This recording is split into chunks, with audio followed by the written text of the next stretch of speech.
நீலகிரி மாவட்டம் கூடலூர் அருகே நிலாக்கோட்டையில் வீட்டில் தனியாக இருந்த பெண்ணை ஆயுதங்களால் தாக்கி கொலை செய்துவிட்டு 3 சவரன் தங்க நகைகளை கொள்ளையடித்த நபர்களை போலீசார் தேடி வருகின்றனர்.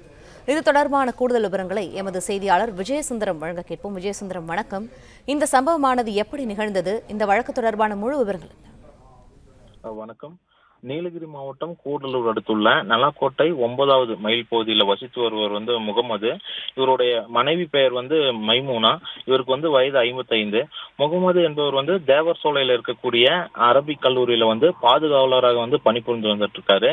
இந்த நிலையில நேற்று இரவு வேலை முடித்து விட்டு வீடு திரும்பிய போது வீட்டின் உள்புறம் கதவானது பூட்டப்பட்டிருந்ததால நீண்ட நேரமாக கதவை இவர் தட்டியிருக்காரு. தட்டி பார்க்கும்போது வீட்டின் பின்பக்கம் உள்ள கதவையும் தட்டியிருக்காங்க. இந்த 2 கதவுகளையும் தட்டி கதவு திறக்கப்படாதனால கதவை உடைத்து வீட்டுக்குள்ள சென்று பார்த்திருக்காங்க. அப்போ மைமூனா ஆயுதங்களால தாக்கப்பட்டு ரத்த வெள்ளத்துல உயிரிழந்த நிலையில சடலமாக வீட்டுல கிடந்திருக்காங்க.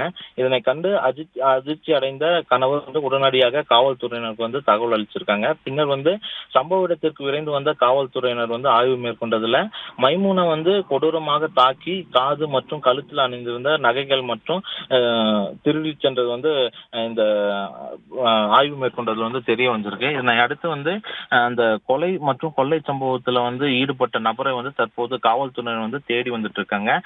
தற்போது மைமூனாவுடைய உடலை மீட்டு பிரேத பரிசோதனைக்காக உதகை மருத்துவக் கல்லூரி மருத்துவமனைக்கு தற்போது காவல்துறையினர் அனுப்பி வைத்த நிலையில இந்த கொலை மற்றும் கொள்ளை சம்பவத்தில் ஈடுபட்ட குற்றவாளியை காவல்துறையினர் தீவிரமாக தேடி வந்துட்டு இருக்காங்க. பிளே ஸ்டோர் மற்றும் ஆப் ஸ்டோரில் இருந்து பாலிமர் செயலியை QR கோடு மூலம் பதிவிறக்கம் செய்யுங்கள். செய்திகளை உடனுக்குடன் பெறுங்கள்.